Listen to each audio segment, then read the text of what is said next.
good to go. That's all I need to know. Thank you.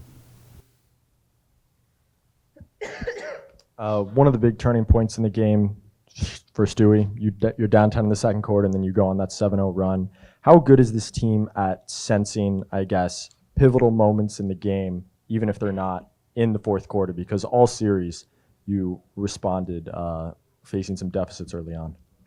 Well, I think we just have a good awareness of, what we can do and understanding that we're playing against a great team and they're going to make runs. And when we were down 10, it was really early. All we needed to do is chip away and then just continue to be aggressive. No matter what, throughout this entire game, if we were the ones that stayed together best and strongest, we were going to win like we did. And we continue to do that and trust on our teammates and know that everyone has our back in whatever we're doing. For Sandy and JJ right in the middle, JJ, you had that big block right at the end of the second. You guys go in with a 1-point lead, and then you score 7 straight out of it. Sandy, you've talked about mindset all week. How big was it to have that play going into halftime? Yeah, massive. It's like momentum changes. We got down, we had timeout, we came out, we responded in the right way. Our word for today, I think if you're here at the start of the game, I said it's relentlessly persistent, because that's what game fours require. And, this is a team really proud, when you bring all these amazing players together, we work a lot on our culture, and I think you could see we're connected, because when you have connection, you have commitment, and these girls are committed to each other and this program and how we want to play. So it was, great to watch.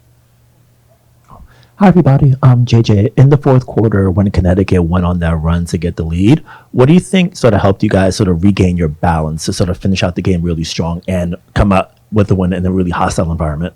Just like Sandy said, persistence. I don't think any of us felt like we were going to lose the game or that it was out of reach, obviously. So just sticking together, weathering the storm, and understanding that we have a lot of weapons and different ways that we can score the ball and also lock in defensively. Hi, congratulations, everybody. Jonquel, back in the first round, you knocked down those 2 clutch free throws at the end of that second game to send the game to overtime. And then today, 5 of 6 down the stretch to really give you guys some separation there. That's another level of pressure, especially on the road. So how do you stay locked in those kind of high-intensity moments late in games? Yeah, like I said before, I just do my free throw routine and go up there and shoot with confidence. And I know that my teammates have my back, so I'm confident when I'm up there.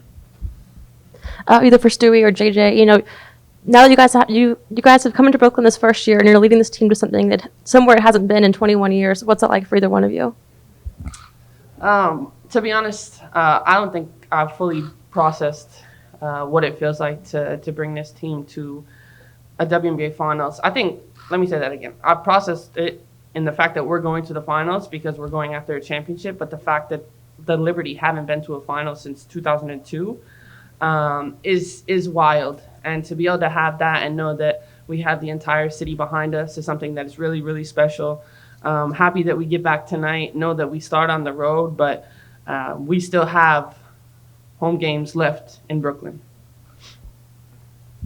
Sandy, you talked about pregame how you're a very process-driven coach. You didn't really let yourself think about kind of what could happen and all that. But when that final shot bounced off and you guys won, what was going through your mind? Relief.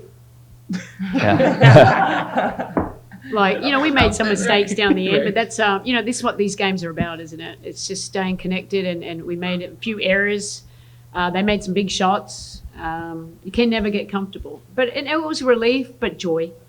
This has been the most fun I've had coaching these players, and just that we're all invested in it together, and it's just exciting and proud of them that we get another opportunity to go to the final. Some of us multiple, some of us for the first time. But this organisation hasn't been for such a long time, and that's really, really special. So I'm proud of that as well. Stewie and Sandy. Stewie, you said you embraced the whole super team narrative. Now the matchup that everybody had been looking forward to is going to happen. What does that mean for you? What does it mean for the WNBA in terms of eyes on the game, and what does it mean for women's basketball? I think that it means more for you guys because you guys have been talking about it since the start of the season. So the fact that we just continue to work hard, we continue to understand what it is to represent the Liberty and how we can be great together, and know that, Vegas has obviously had an incredible season and we played them tough many times, and it's going to be a great series. And, I think right now we're going to enjoy this moment of getting to the finals. And then, when we get back together, we talk about logistics and what we're going to do in our game plan. But confident in who we are and what got us to this point, and continue to just have one another's backs and be our best. For So it was Chris. oh, sorry. The super team. Oh, no, I think it's good. I think that's what the narrative everyone wanted at the start. I didn't particularly like the super team thing, but, these players, we still played great, because it was a process for us to get to this level now. And I think it's going to be a great series. And I think, and it's a promotion for the WNBA, isn't it? It's New York. We haven't done it for so long, but we're playing the champions from last year. And I think it's going to be a really competitive series, and hopefully more and more people turn their eyes into the game, and we can continue to grow it. For JJ and Stewie, what have been your emotions, I guess, over the last 20 minutes? JJ coming at this, returning to the finals with a new team this time after last year. Stewie getting back to the finals for the first time since 2020. Can you just take us through what it's been like so far? Yeah, like Stewie said, I feel like I haven't really had a chance to really woosah, but obviously just extremely happy that we're able to say that we did this with the New York Liberty, and obviously still so much more to go, and happy to say that we're still playing. But definitely feels different to be on a different team, but happy that it's with this team. We'll go over to Zoom. Stewie, sorry. I remember this question. Yep. It's too tired. I think it's, excited, obviously, but not only for myself, but for the ones that haven't been to a finals to experience this. And, we talked as players before the playoffs started about this is like a roller coaster. Like, if your mental isn't in a great place during the playoffs, it's going to be really difficult for you. And that's why we talk about staying together and all of this. But these things aren't easy. And getting to the finals is not an easy thing. So I just want everyone to really enjoy it and embrace it and understand that this is the biggest moment of our entire season now. We want to make sure that this is when we're at our best. Now we'll go over to Zoom. Michael?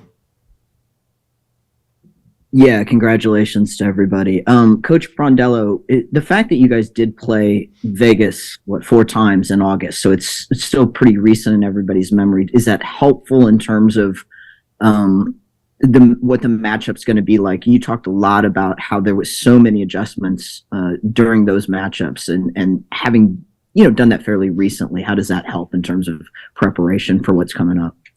Yeah, no, I think it does help. I think that helped us, a lot, just playing him. It was back to back, obviously, at that one stage, and then early in August and late in August, and just to try different things out and saw what worked and what didn't work. But the chess match begins now. I mean, it's a whole new series. This is the finals. This is a championship. So, yeah, no, I'm excited. I know Becky will be excited. I know all the players that will be competing will be excited. But just really, it's going to be a hard-fought battle. But we're battle-tested, so looking forward to that. If I could follow up really quick, you mentioned Coach Hammond. You and Coach Hammond are both former WNBA players, so we're going to have a matchup of former players, and it strikes me that's sort of a mark of growth in the league to have former players both be head coaches for teams in the finals. So I wonder if you could just sort of reflect on that. Yeah, look, I think it's great. I think former players getting the opportunities to be head coaches in this league that we were a part of. I think that's really special. We've both created our own journey here. I've actually coached Becky when she played, so got a little bit on age on her. But she's an amazing coach. But yeah, I think that's I suppose this is a direction. We have 8 female coaches this year, and it's nothing against the men, but I just like that women are getting opportunities, former players. Thank you. Ben?